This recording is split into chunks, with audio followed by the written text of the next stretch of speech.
గౌరవనీయులు పెద్దలు మాజీ మంత్రివర్యులు కరీంనగర్ శాసనసభ్యులు కమలాకర్ అన్న నేను ఇద్దరం కలిసి ఇవాళ సిపిని కలవడం జరిగింది. నిన్న జెడ్పీ మీటింగ్లో అయినది మీ మీడియా మొత్తం ఉన్నది. మీ మీడియా సాక్షిగా నేను నిన్న ప్రశ్నలు అడగడం జరిగింది. ఏమని అడిగినా నిన్న నేను హుజరాబాద్ నియోజకవర్గంలో పేద ఎస్సీ ఎస్టీ బీసీ మైనారిటీ పేద విద్యార్థుల భవిష్యత్ కోసం వాళ్ళ స్కూల్లో అరేంజ్మెంట్స్ వాళ్ళకి బాగా చేసిండ్రా, స్కూల్లో వాళ్ళకి బుక్స్ ఇచ్చిండ్రా, స్కూల్లో బట్టలు ఇచ్చిండ్రా, భోజనాలు మంచిగా పెడుతున్నారా, క్లాస్ రూమ్లు నీట్గా పెడుతున్నారా లేదా అని నేను ఎంఈఓలతో రివ్యూ మీటింగ్ పెట్టుకుంటే డిఈఓ గారు అసలు ఎమ్మెల్యే గారు రివ్యూ మీటింగ్ పెడితే మీరు ఎట్లా అటెండ్ అవుతారని నోటీస్ ఇవ్వడం ఎంఈఓలకి ఎంత బాధాకరం అని చెప్పి సందర్భంగా తెలియజేస్తా ఉన్నాం. ఇవాళ వాస్తవంగా చెప్పాలంటే ఇవాళ కమలాకర్ గారు జిల్లా మంత్రిగా ఉన్నప్పుడు ప్రతి సంవత్సరం మీరు రికార్డు తీసుకోవచ్చు, ప్రతి సంవత్సరం ఎడ్యుకేషన్ మీటింగ్ స్కూల్ స్టార్ట్ అవుతున్న ఇయర్లో రివ్యూ మీటింగ్ కంపల్సరీ జిల్లా హెడ్ క్వార్టర్లో పెట్టేది. అట్లాంటిది ఇక్కడ మంత్రి గారు అది ఉత్తమ్ కుమార్ రెడ్డి గారు కావచ్చు, పొన్నం ప్రభాకర్ గారు కావచ్చు, శ్రీధర్ బాబు గారు కావచ్చు, జిల్లాలో వాళ్ళు వచ్చి రివ్యూ మీటింగ్ పెట్టకుండా ఇలా ప్రజల సమస్యలు పిల్లల భవిష్యత్తు గాలికి వదిలేసి వాళ్ళు వదిలేసినప్పటికీ మేము హుజరాబాద్ నియోజకవర్గంలో ఒక బాధ్యత కలిగిన ఎమ్మెల్యేగా నేను రివ్యూ మీటింగ్ పెట్టి నేను ఆ పిల్లల సమస్య తెలుసుకుంటే దానికి నోటీస్ పంపడం ఎంతవరకు సమంజసమని నిన్న నేను జెడ్పీ మీటింగ్లో నేను అడిగితే సమాధానం చెప్పలేని పరిస్థితిలో కలెక్టర్ గారు డిఈఓ గారు ఉండి నిన్న పారిపోయింది. జెడ్పీ వాళ్ళ నుంచి అధికారులు మీ అందరి సాక్షిగా వాళ్ళు పారిపోయారు. నేను అధికారులను అడుగుతా ఉన్నా, ఇలా మీరు సమాధానం చెప్పే పరిస్థితిలో మీరు లేకపోతే ఎందుకు అట్లాంటి తప్పుడు పనులు చేస్తున్నారని నేను అడుగుతున్నాను. అది వాళ్ళ పని తప్పు అని మీకు తెలిసే మీ దగ్గర సమాధానం లేకనే మీరు వెళ్ళిపోయారు కదా. అట్లాంటి పరిస్థితి మీరు ఎందుకు తెచ్చుకుంటున్నారు? ఇలా ప్రభుత్వము ఇలా వాళ్ళు ఉండొచ్చు, రేపు మేము రావచ్చు, కానీ లీగల్గా ఎట్లుంటే మీరు అట్లా చేయాలి. కానీ మీరు సమాధానం చెప్పలేని పరిస్థితిలో మీరు అధికారులు తెచ్చుకుంటున్నారు అంటే మీరు ఏం చేస్తున్నారు ఒకసారి మీ మనస్సాక్షికి మీరు ఎట్లా చేస్తున్నారు, మీరు ఏం చేస్తున్నారు అనేది మీ మనస్సాక్షికి మీరు ఆలోచన చేసుకోండి. ఇవాళ ఒక జిల్లా పరిషత్ సిఓ గారు, దాని అధ్యక్షన జెడ్పీ చైర్మన్ గారు ఉంటారు. అసలు జెడ్పీ చైర్మన్ గారి అప్రూవల్ లేకుండా ఇలా వచ్చి కంప్లైంట్ ఇచ్చే రైటే సిఓ గారికి లేదు. ఇది రాజ్యాంగం కల్పించింది. ఇలా రాజ్యాంగం నాకు ఏం కల్పించింది? ఒక శాసనసభ్యునిగా నా గలం ఎత్తుకోనికే ఇలా జెడ్పీ ఆఫీస్లో కావచ్చు, అసెంబ్లీలో కావచ్చు, ఇలా ఎత్తుకునే అవకాశం నాకు ఉన్నది. దాన్ని మీరు తుంగలకి ఎట్లా దొక్కుతారు అని నేను అడుగుతా ఉన్నాను. ఇలా నిన్న మీరు అందరు మీడియా ఉన్నారు, నిన్న నేను చేసిన తప్పేంటిది? నేను కలెక్టర్ గారిని అడిగిన డిఓ గారికి నోటీస్, మీరు డిఓ గారు నోటీస్ ఎట్లా పంపినరు దానికి జవాబు చెప్పండి. హుజరాబాద్ నియోజకవర్గంలో దళిత బంధు 2వ విడతని ఎందుకు ఆపుతున్నారు దానికి జవాబు చెప్పండి. ఇవాళ హుజరాబాద్ హాస్పిటల్లో కేసీఆర్ కిట్లు ఎందుకు ఇస్తలేరు? మగబిడ్డ పుడితే 12,000, ఆడబిడ్డ పుడితే 13,000 ఎందుకు ఇస్తలేరు? న్యూట్రిషన్ కిట్ ఎందుకు ఇస్తలేరు? ఇలా జమ్మికుంట హాస్పిటల్లో గైనకాలజిస్ట్ డాక్టర్ని ఎందుకు తీసేసిండ్రు? ఇలా నేను అడగడం తప్ప ఇవి అడిగితే దీనికి జవాబు చెప్పలేక మీరు ఆఫీస్ నుంచి వెళ్ళిపోయి ఇలా మీరు వెళ్ళిపోతున్నారు. మీరు ఏమని వెళ్ళిపోతారు? నేను జవాబు చెప్పకుండా లేచి అబ్జెక్ట్గా వెళ్ళిపోతుంటే మేము నాతో పాటు మా జెడ్పీటీసీలు మా ఎంపీపీలు నిల్చొని మాకు న్యాయం చేయండి కలెక్టర్ గారు అని మేము చూపించినాము. దాంట్లో తప్పేంటిది? తర్వాత కలెక్టర్ గారు మేము వెళ్ళిపోతాము అంటే సరే ఓకే వెళ్ళిపోండి అని వెళ్ళిపోయినరు. What is wrong in that?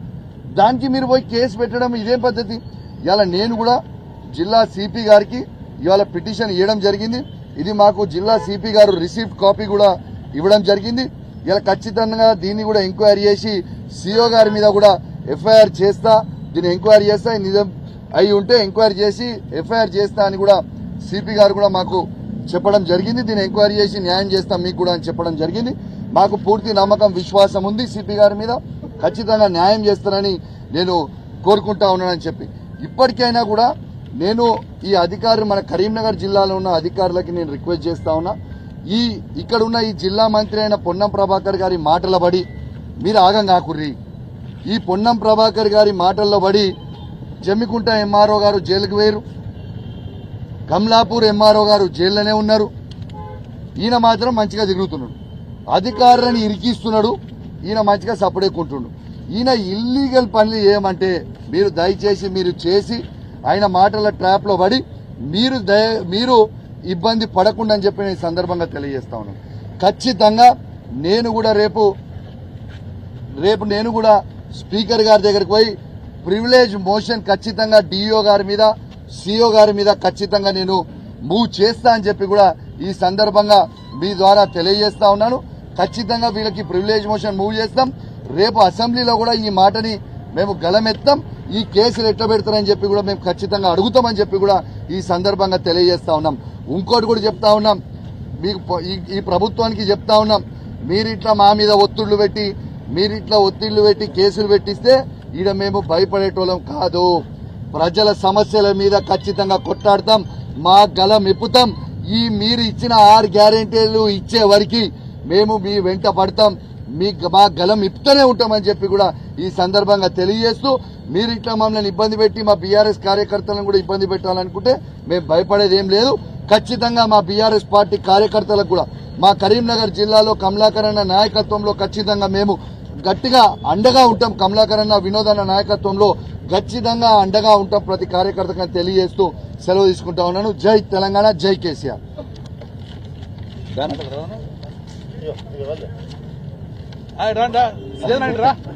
Privilege committee ఖచ్చితంగా ప్రివిలేజ్ మోషన్ మూవ్ చేసేది ఖచ్చితంగా డిఓ గారి మీద, ఇలా జిల్లా పరిషత్ సిఓ గారి మీద ఖచ్చితంగా నేను ప్రివిలేజ్ కమిటీకి పోయి మోషన్ మూవ్ చేస్తా గ్యారెంటీగా.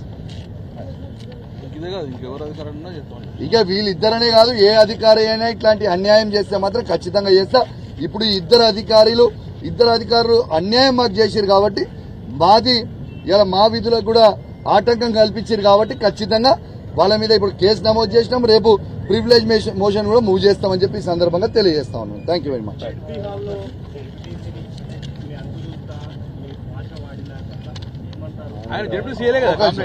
ఒక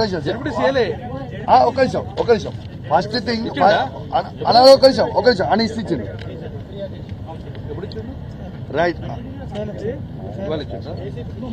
జెడ్పీటీసీ గారి విషయంలో కూడా చెప్తున్నా, ఫస్ట్ థింగ్ నిర్సిగ్గుగా నిర్లజ్జగా బీఆర్ఎస్ పార్టీ బీఫామ్ మీద గెలిచి డబ్బులకి అమ్ముడు పోయేటోడు కూడా మమ్మల్ని మాట్లాడితే ఎట్లమని. ఇలా కేసీఆర్ గారు బీఫామ్ ఇచ్చి గెలిపించారు, ఎవరైనా కావచ్చు, జెడ్పీటీసీ కావచ్చు, ఎంపీటీసీ కావచ్చు, ఎమ్మెల్యేలు కావచ్చు, ఎంపీలు కావచ్చు, ఎవరైనా కావచ్చు. ఇలా మేము మా పార్టీ దాని బీఫామ్ మీద గెలిస్తే నీకు నిజంగా అంత రేషం ఉంటే, నీకు నిజంగా మీ ఈ పార్టీస్ పెట్టిపోయి అమ్ముడు పోయేటోళ్ళు, అమ్ముడు పోయే ఎమ్మెల్యేలకు కావచ్చు, అమ్ముడు పోయే జెడ్పీటీసీలు కావచ్చు, అమ్ముడు పోయే ఎంపీపీలు కావచ్చు, అమ్ముడు పోయే ఎంపీటీసీలు కావచ్చు, అమ్ముడు పోయే కౌన్సిలర్ కావచ్చు. నేను చెప్తున్నా, మీకు నిజంగా అంత రేషం ఉంటే కేసీఆర్ ఇచ్చిన బీఫామ్ మీద గెలిచిన వాళ్ళు రాజీనామా చేసి పోరాదు రూపాయి మిమ్మల్ని ఎవరున్నామంటున్నాడా? బరాబర్ వాళ్ళ ఇష్టం ఉన్నచ్చిన వాళ్ళ నోటికి వచ్చినట్టు వాళ్ళు మాట్లాడితే మేము ఎందుకు ఊకుంటామండి. ఖచ్చితంగా మేము కూడా ఘాటుగానే స్పందిస్తాం. ఈడ భయపడేది ఉండదు. వాళ్ళేదో అధికార పార్టీలు ఉన్నాము మేము మా వాళ్ళని బెదిరిస్తామంటే ఈడ భయపడేటోడు ఎవరు లేడు. ఈడ చేతికి గాజులు వేసుకొని ఉన్నాడు కూడా ఎవరు లేడు. 101% వాళ్ళు చేసేది అన్యాయం, వాళ్ళు చేసేది తప్పు. అసలు అక్కడ ఉన్న జెడ్పీటీసీ ఒక రౌడీ షీటర్ని పెట్టి ఆ రౌడీ షీటర్ మాట్లాడితే కూడా నేను జవాబు చెప్పాను. ఖచ్చితంగా ఒక రౌడీ షీటర్కి నేను జవాబు చెప్పాల్సిన అవసరం లేదు. Thank you very much.